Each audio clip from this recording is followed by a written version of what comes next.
దాదాపు 12 సంవత్సరాల తర్వాత విరాట్ కోహ్లీ మళ్లీ రంజీ మ్యాచ్ ఆడుతున్నాడు.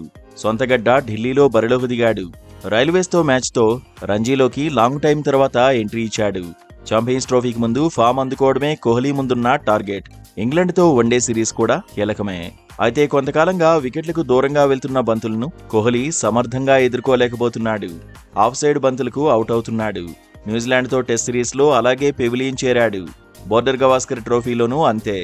ఆసీస్ బౌలర్ల వ్యూహాలకు కోహ్లీ అలవోకగా చిక్కాడు. అసలు ఆడుతున్నది విరాటైనా అనుకునేలా నిరాశపరిచాడు. అయితే ఇప్పుడు ఆ బలహీనత నుంచి బయటపడేందుకు కోహ్లీ ప్రయత్నిస్తున్నాడు. ఇటీవలే ముంబైలో టీమిండియా మాజీ బ్యాటింగ్ కోచ్ సంజయ్ బంగర్ పర్యవేక్షణలో ప్రాక్టీస్ చేశాడు. తాజాగా ఇదే అంశంపై టీమిండియా మాజీ క్రికెటర్ మహమ్మద్ కైఫ్ స్పందించాడు. చివరిగా 2012లో విరాట్ రంజీ మ్యాచ్ ఆడిన రోజులను గుర్తు చేసుకున్నాడు. అప్పట్లో ఉత్తరప్రదేశ్ జట్టుకు కైఫ్ ప్రాతినిధ్యం వహించాడు. 12 ఏళ్ల క్రితం విరాట్ స్టారేమీ కాదన్నాడు. అప్పుడు కూడా కోహ్లీకి ఆఫ్ సైడ్ బంతులను వెంటాడి అవుట్ అయ్యే బలహీనత ఉందన్నాడు. ఇప్పుడు కూడా అదే బలహీనత ఉందంటే నమ్మలేకపోతున్నానన్నాడు. ఆసీస్ టూర్లో పర్ఫెక్ట్ ప్లాన్తో విరాట్ను అవుట్ చేశారన్నాడు. గతంలో రంజీ మ్యాచ్ల్లోనూ వికెట్లకు దూరంగా వెళ్తున్న బంతులను వెంటాడేవాడన్నాడు. భువనేశ్వర్ బౌలింగ్లో వికెటిచ్చేసేవాడని చెప్పుకొచ్చాడు. అయితే బలహీనతను జయించి అంతర్జాతీయ కెరీర్లో అద్భుతంగా రాణించాడన్నాడు. వన్డేల్లో 50 శతకాలు చేయడం మాటలు కాదన్నాడు. అంతర్జాతీయ కెరీర్లో 80 సెంచరీల మార్కును అందుకోవడం గ్రేట్ అన్నాడు. టెస్టుల్లో ఈ మధ్యనే ఇబ్బంది పడుతున్నాడన్నాడు.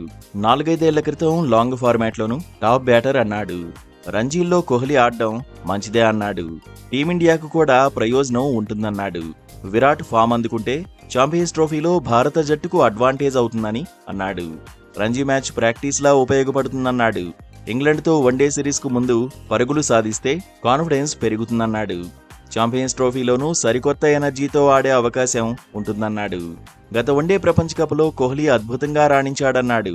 మెగా ఈవెంట్లో విరాటే టాప్ స్కోరర్ అని గుర్తు చేశాడు. మొత్తంగా కోహ్లీ గురించి ఎక్కువగా చర్చ జరుగుతోంది. రంజీ మ్యాచ్లోనూ స్టార్ ప్లేయర్ ప్రదర్శన ఎలా ఉంటుందా అని అభిమానులు ఎదురుచూస్తున్నారు. విరాట్ ఆట చూసేందుకు అభిమానులు కూడా భారీ ఎత్తున స్టేడియానికి తరలివచ్చారు. తొలి రోజు అభిమానులతో ఢిల్లీ స్టేడియం కిక్కిరిసిపోయింది. స్టేడియం బయట భారీ ఎత్తున క్యూ కనిపించింది. విరాట్ నామస్మరణతో స్టేడియం పరిసరాలు మార్మోగిపోయాయి.